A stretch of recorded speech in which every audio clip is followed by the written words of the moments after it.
जय श्री राम फ्रेंड्स, जो लोग कहते हैं ना कि भगवान कुछ नहीं होता, भगवान मेरी सुनता नहीं है, मैंने करके देख लिया है, बहुत बार किया है, भगवान का मतलब कुछ भी नहीं है, तो यहाँ मैं उन लोगों को एक बात बोलना चाहूँगी फ्रेंड्स कि आप लोगों ने कभी भी भगवान के बताए रास्ते पे चले हैं? ये बताइए। जितना भगवान बताते हैं, भगवान की बातें हैं, उस रास्ते पे आप लोग कभी चलते हैं? कभी किसी का बुरा मत कीजिए, कभी किसी से लड़ाई झगड़ा मत कीजिए, कभी किसी का बुरा मत सोचिए। इन सब रास्तों पे आप चल रहे हैं जो भगवान आपकी नहीं सुन रहा है। बस बोल देना है मुंह उठा के कि भगवान तो मेरी सुनता नहीं है। भगवान भी यही कहता है, आप मेरी सेवा मत कीजिए, लेकिन किसी दुख, किसी गरीब, अपने माता पिता या किसी की भी अन्य की सहायता कीजिए, उसमें मैं खुश हूँ। लेकिन मंदिरों में जाओगे, लाख लाख दान, पूजा पाठ, बहुत सारी चीज़ें करोगे और जो भगवान कहते हैं उस रास्ते पे आपको चलना नहीं है, तो भगवान को दोष देना छोड़ दीजिए। भगवान को दोष देने से कुछ भी हासिल नहीं होने वाला है।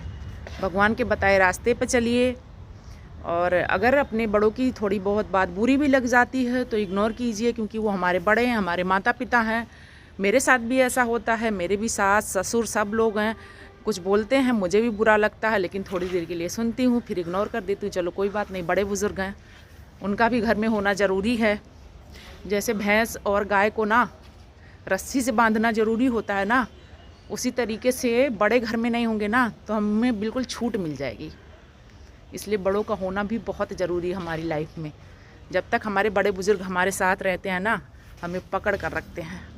हम कहीं गलती करते हैं तो हमें गलती को सुधारने की बात बताते हैं कि आप यहाँ गलत हो, और अगर हम उनकी नहीं सुनते हैं, अपनी मर्ज़ी चलाते हैं और हमारे घर में कोई हमसे बड़ा बुज़ुर्ग नहीं है, तो फिर हमें उसका नतीजा भुगतना पड़ता है। हम जाने अनजाने गलती कर देते हैं और बाद में हमें अफसोस होता है कि शायद मेरे साथ कोई होता, मेरे साथ कोई बड़ा बुज़ुर्ग होता या मेरे घर में कोई होता तो मुझे भी ये चीज़ें बताता। तो इसीलिए घर में बड़ा बुज़ुर्ग होना भी ज़रूरी है, और है तो उनको इज्जत दीजिए, ठीक है जी। और भगवान को दोष मत दीजिए। भगवान कभी नहीं कहता कि आप गलत करो, किसी का बुरा करो। अगर एक बार कोई बुरा भी कर देता तो भगवान यही कहता है कि उसको माफ़ कीजिए, ना कि ये कहता कि आप लाठी डंडा लेकर, चाकू लेकर उसको मार दो। बट आजकल तो यही हो रहा है, छोटी छोटी बातों पे लड़ाई झगड़ा, सहन शक्ति बिल्कुल भी नहीं है किसी के अंदर।